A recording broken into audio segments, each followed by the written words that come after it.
Assalamualaikum warahmatullahi wabarakatuh teman-teman. Perkenalkan, nama saya Ahmad Maulana. Saya dari kelompok 9. Di sini saya akan menjelaskan materi pertama, yaitu tentang definisi penelitian agama. Di sini ada tahu nggak pengertian definisi penelitian agama? Jadi penelitian definisi agama itu ada dua, yaitu yang pertama penelitian secara bahasa, terus yang kedua itu ada penelitian secara istilah. Baiklah, di sini saya akan menjelaskan yang pertama dulu, yaitu penelitian secara bahasa. Penelitian secara bahasa berasal dari kata teliti yang berarti cermat atau saksama. Jadi secara umum, penelitian dapat diartikan sebagai upaya menemukan jawaban yang bisa dipertanggungjawabkan atas sejumlah masalah berdasarkan data-data yang terkumpul melalui prosedur-prosedur ilmiah, sistematis, terkontrol, dan bersifat empiris dan kritis. Jadi, penelitian agama sendiri menjadikan agama sebagai objek penelitian. Yang kedua yaitu menurut istilah. Adapun penelitian secara istilah merupakan terjemahan dari bahasa Inggris. Ada yang tahu nggak bahasa Inggris penelitian itu apa? Jadi bahasa Inggris penelitian dalam bahasa Inggris itu research, yang berarti usaha atau pekerjaan untuk mencari kembali yang dilakukan dengan suatu metode tertentu dan dengan cara yang hati-hati, sistematis, serta sempurna terhadap permasalahan, sehingga dapat digunakan untuk menyelesaikan atau menjawab problemnya. Penelitian sebagai agama merupakan salah satu bagian dari proses manusia untuk memahami agama lebih kreatif dan juga dinamis, terutama nih untuk menyumbangkan sisi-sisi kemanusiaan yang lebih baik. Agama sebagai objek penelitian sudah lama diperdebatkan. Harun Nasution menunjukkan pendapat yang mengatakan bahwa agama karena merupakan wahyu. Harun Nasution, Islam rasional tidak dapat menjadi sasaran penelitian ilmu sosial, dan kalaupun dapat dilakukan harus menggunakan metode khusus yang berbeda dengan metode ilmu sosial. Baiklah, materi selanjutnya yaitu agama sebagai doktrin, produksi budaya, dan produk interaksi sosial. Yang pertama yaitu agama sebagai doktrin. Doktrin berasal dari bahasa Inggris doctrine yang berarti ajaran. Islam didefinisikan oleh sebagian ulama sebagai al-Islamu wahyun ilaihiyun unzila ila Nabi Muhammad sallallahu alaihi wasallam li sa'adati ad-dunya wal akhirah. Yaitu Islam adalah wahyu yang diturunkan kepada Nabi Muhammad SAW sebagai pedoman untuk kebahagiaan hidup di dunia dan di akhirat. Dari pendapat sebagian ulama tadi dapat kita simpulkan bahwa Islam adalah wahyu yang diturunkan kepada Nabi Muhammad SAW. Wahyu di sini berupa Al-Quran, As-Sunnah. Nah, Al-Quran itu adalah berbentuk mushaf, terdiri dari 30 juz, 114 surah yang dimulai dari Al-Fatihah dan diakhiri dengan An-Nas. Nah, sedangkan Al-Sunnah atau yang kita kenal dengan Al-Hadis dapat kita lihat di berbagai kitab hadis seperti hadis Muslim yang disusun oleh Imam Muslim dan kitab hadis Sahih Bukhari yang ditulis oleh Imam Bukhari dan lain sebagainya. Nah, dari kedua sumber itulah Al-Quran dan Sunnah, ajaran Islam diambil. Jadi, agama sebagai doktrin adalah agama sebagai ajaran. Yang kedua yaitu agama sebagai produksi budaya. Untuk memahami suatu agama, khususnya agama Islam, memang harus melalui dua model. Yang pertama yaitu tekstual dan yang kedua kontekstual. Nah, yang pertama tekstual. Artinya memahami Islam melalui wahyu, yaitu berupa kitab suci. Sedangkan kontekstual berarti memahami Islam lewat realitas sosial, yaitu berupa perilaku masyarakat yang memeluk agama tersebut. Apa sih budaya itu? Menurut Kamus Besar Bahasa Indonesia, budaya adalah pikiran, akal budi, adat istiadat, dan sesuatu yang sudah menjadi kebiasaan. Antara Islam dan budaya memiliki identitas sendiri-sendiri. Namun, keduanya saling mempengaruhi. Islam bersumber pada Al-Quran dan hadis, sedangkan budaya adalah bersumber dari manusia. Nah, ajaran-ajaran Islam menyatu dengan kebudayaan yang ada dalam masyarakat. Agama dan budaya adalah dua bidang yang dapat dibedakan namun tidak bisa dipisahkan. Contohnya, ada tradisi memperingati hari meninggalnya seseorang dalam suku Jawa. Dahulu kala dalam memperingati hari tersebut, orang Jawa identik dengan pemberian sesajen, makan bersama dan lain-lain. Akan tetapi setelah masuknya Islam, tradisi seperti itu dirubah dengan mengadakan doa bersama dan acara makan bersama yang dianggap sebagai sedekah. Yang ketiga yaitu agama sebagai produk interaksi sosial. Agama akan diwujudkan oleh manusia dalam bentuk produk interaksi sosial, yaitu seperti tindakan dan sikap manusia. Ajaran Islam di bidang sosial menjunjung tinggi nilai tolong-menolong, nasihat menasehati, hak dan kesabaran, kesetia kawanan, kebersamaan, dan kesamaan derajat. Dalam Islam, tidak ditentukan derajat itu dari nenek moyangnya, bangsanya, warna kulitnya, bahasanya, jenis kelaminnya, dan sebagainya. Namun, kualitas derajat manusia ditentukan oleh ketakwaannya. Menurut penelitian yang dilakukan oleh Jalaluddin Rahmat, Islam ternyata agama yang menekankan urusan muamalah lebih besar daripada urusan ibadah. Nah, misalnya, bila urusan ibadah kita bersamaan waktunya dengan urusan sosial yang penting, maka boleh ibadah diperpendek ataupun ditangguhkan, atau dikosor ataupun dijamak, dan bukan ditinggalkan. Bahkan Islam menilai bahwa ibadah yang dilakukan secara berjamaah atau bersama-sama dengan orang lain nilainya lebih tinggi daripada sholat yang dilakukan secara perorangan. Nah, itu tadi agama sebagai produk interaksi sosial.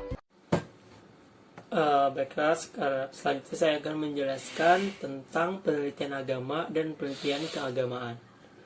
Perbedaan penelitian agama dengan penelitian keagamaan perlu disadari karena perbedaan itu membedakan jenis metode penelitian yang diperlukan. Untuk penelitian agama yang sasarannya adalah agama sebagai doktrin, untuk penelitian keagamaan yang sasarannya adalah agama sebagai gejala sosial. Dalam pandangan Juhaya S. Praza, penelitian agama adalah penelitian tentang asal-usul agama dan pemikiran serta pemahaman penganut ajaran agama tersebut terhadap ajaran yang terkandung di dalamnya. Dengan demikian, jelas Juhaya terdapat dua bidang penelitian agama, yaitu yang pertama ada penelitian tentang sumber ajaran agama yang telah melahirkan disiplin ilmu tafsir dan ilmu hadis. Yang kedua yaitu ada pemikiran dan pemahaman terhadap ajaran yang terkandung dalam sumber ajaran agama itu, yakni usul fikih yang merupakan metodologi ilmu agama. Penelitian di bidang ini telah melahirkan filsafat Islam, ilmu kalam, tasawuf, dan fikih. Penelitian tentang hidup keagamaan adalah penelitian tentang praktik-praktik ajaran agama yang dilakukan oleh manusia secara individual dan kolektif. Berdasarkan batasan tersebut, penelitian hidup keagamaan meliputi 3 hal. Pertama yaitu ada perilaku individu dan hubungannya dengan masyarakat.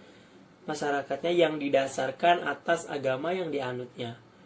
Yang kedua yaitu ada perilaku masyarakat atau suatu komunitas, baik perilaku politik, budaya maupun lainnya, yang mendefinisikan dirinya sebagai penganut suatu agama. Yang ketiga yaitu ada ajaran agama yang membentuk penata sosial, corak perilaku, dan budaya masyarakat beragama. D. Konstruksi teori penelitian keagamaan. Penelitian keagamaan yang objek kajiannya berada pada wilayah sosial merupakan sebuah kegiatan ilmiah untuk mendapatkan pemahaman tentang agama dengan kacamata ilmu-ilmu sosial. Jadi penelitian keagamaan ini bertujuan untuk mendapatkan pemahaman tentang agama dengan berbagai teori-teori yang disajikan. Berbagai teori dapat digunakan untuk melakukan penelitian keagamaan. Pemahaman tentang konstruksi teori tersebut akan membantu kita untuk dapat melihat agama jauh lebih fungsional dalam masyarakat. Kita telaah terlebih dahulu pengertian konstruksi di penelitian keagamaan ini. Maksud dari konstruksi sendiri yaitu membuat atau menyusun.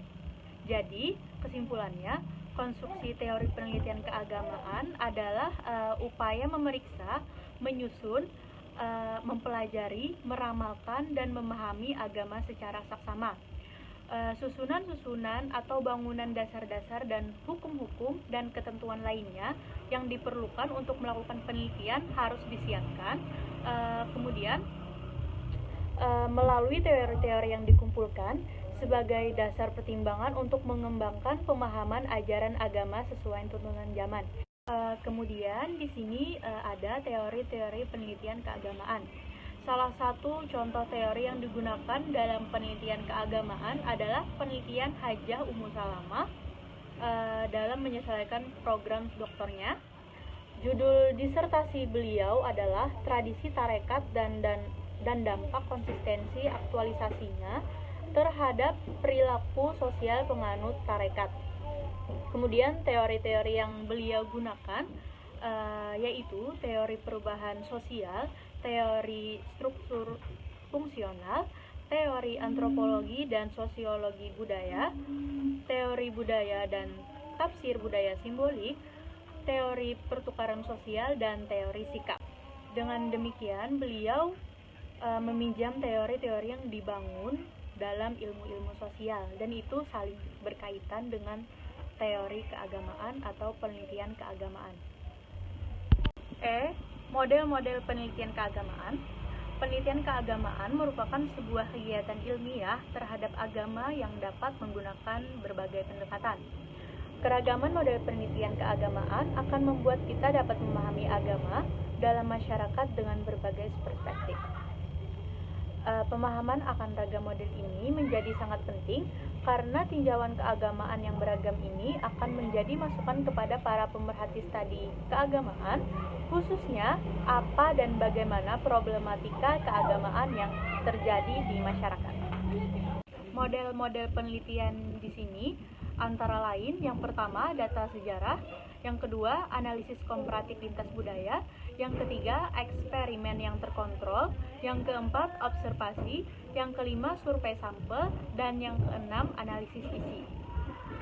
Yang pertama yaitu analisis sejarah. Sosiolog tidak memusatkan perhatiannya pada bentuk peradaban pada tahap permulaan pada waktu tertentu saja, tetapi menerangkan realitas masa kini. Realitas berhubungan erat dengan kita, yang memengaruhi gagasan dan perilaku kita supaya kita mengerti persoalan manusia sekarang. Kita harus mempelajari sejarah masa silam.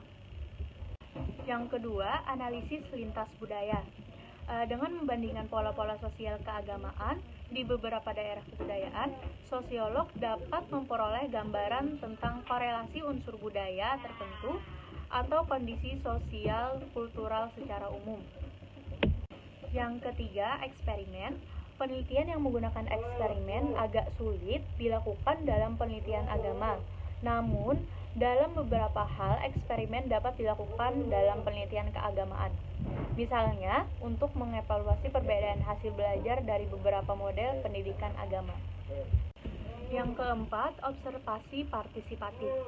Dengan partisipasi dalam kelompok, peneliti dapat mengobservasi perilaku orang-orang dalam konteks religius, baik diketahui atau tidak oleh orang yang sedang diobservasi. Dan di antara kelebihannya yaitu memungkinkan pengamat simbolik antar anggota kelompok secara mendalam. Dan kelemahannya pula terbatas data pada kemampuan observasi. Yang kelima, riset survei dan analisis statistik. Penelitian survei dilakukan dengan penyusunan kuesioner interview dengan sampel dari suatu populasi. Yang keenam, analisis isi. Dengan metode ini, peneliti mencoba mencari keterangan dari tema-tema agama, baik berupa tulisan, buku-buku khotbah, doktrin atau ajaran, maupun deklarasi teks, dan lain-lain. Sekian penjelasan dari kami, kelompok 9 yang berjudul Model Penelitian Keagamaan. Kurang lebihnya mohon maaf. Wabillahi taufiq wal hidayah. Wassalamualaikum warahmatullahi wabarakatuh.